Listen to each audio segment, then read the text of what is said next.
മനുഷ്യനെ കടിച്ചുകീറി കൊന്ന തെരുവ് നായ്ക്കളെ കൊന്നവർക്കെതിരെ സുപ്രീം കോടതിയുടെ നോട്ടീസ്.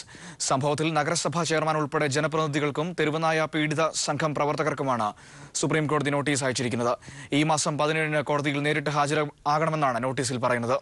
കഴിഞ്ഞ ഏപ്രിൽ 7-നാണ് തെരുവുനായ്ക്കൾ ചേർന്ന വയോധികനെ കടിച്ചുകീറി കൊന്നതിനെ തുടർന്ന് പ്രദേശത്തെ ആക്രമണകാരികളായ നായ്ക്കളെ വധിച്ചത്. കഴിഞ്ഞ ഏപ്രിൽ 7-ന് രാത്രി നായ്ക്കൂട്ടത്തിന്റെ ക്രൂരമായ ആക്രമണത്തിൽ കീഴ്വിലം മാമംകാട്ടുപുരം ചരുവിള വീട്ടിൽ 85 വയസ്സുള്ള കുഞ്ഞുകൃഷ്ണൻ കൊല്ലപ്പെട്ടിരുന്നു. ഇതിനുശേഷവും നായ്ക്കളുടെ ആക്രമണം ഇവിടങ്ങളിൽ രൂക്ഷമായ പശ്ചാത്തലത്തിലാണ് അക്രമകാരികളായ നായ്ക്കളെ തെരുവുനായ പീഡിത സംഘത്തിന്റെ നേതൃത്വത്തിൽ ജനപ്രതിനിധികളും നാട്ടുകാരും ചേർന്ന് കൊന്നത്. ഇതിനെതിരെ DGPക്ക് ലഭിച്ച പരാതിയിൽ ജനപ്രതിനിധികളെ അടുത്ത ദിവസം തന്നെ പോലീസ് അറസ്റ്റ് ചെയ്ത് വിട്ടയച്ചിരുന്നു.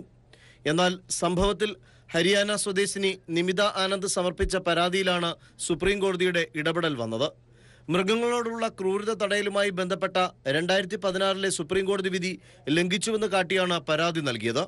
പരാതി പരിഗണിച്ച സുപ്രീം കോടതി സംഭവത്തിൽ പങ്കാളികളായവർ ഈ മാസം 17-ന് കോടതിയിൽ നേരിട്ട് ഹാജരാകണമെന്ന് കാണിച്ച് നോട്ടീസ് നൽകിയിരിക്കുകയാണ്. ആറ്റിങ്ങൽ നഗരസഭാ ചെയർമാൻ M. പ്രദീപ്, കൂടാതെ ചിറയൻകീഴ ബ്ലോക്ക് പഞ്ചായത്ത് അംഗം മഞ്ജു പ്രദീപ്, കീഴ്വിലം ഗ്രാമപഞ്ചായത്ത് അംഗങ്ങളായ ശ്രീകണ്ഠൻ, ബിജുകുമാർ, ഷാജഹാൻ എന്നിവർക്കും തെരുവുനായ പീഡിത സംഘം ഭാരവാഹികൾക്കും സുപ്രീം കോടതിയുടെ നോട്ടീസ് ലഭിച്ചിരിക്കുകയാണ്. അതേസമയം സുപ്രീം കോടതി നടപടിയിൽ ആശങ്കയിലാണ് ജനങ്ങളും ജനപ്രതിനിധികളും.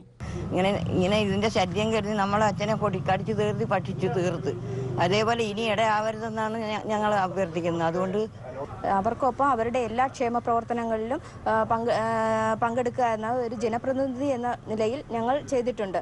പ്രതിനിധികളുടെ പേരിൽ കേസ് എടുത്തിട്ടുണ്ടെങ്കിൽ ആ കേസ് പിൻവലിക്കണമെന്നാണ് ഞങ്ങളുടെ അഭ്യർത്ഥന. എന്നാൽ 17-ന് തന്നെ കോടതിയിൽ ഹാജരാകുമെന്ന് നോട്ടീസ് ലഭിച്ചവർ വ്യക്തമാക്കുന്നു. Sunil Arimanur, news bureau, Thiruvananthapuram.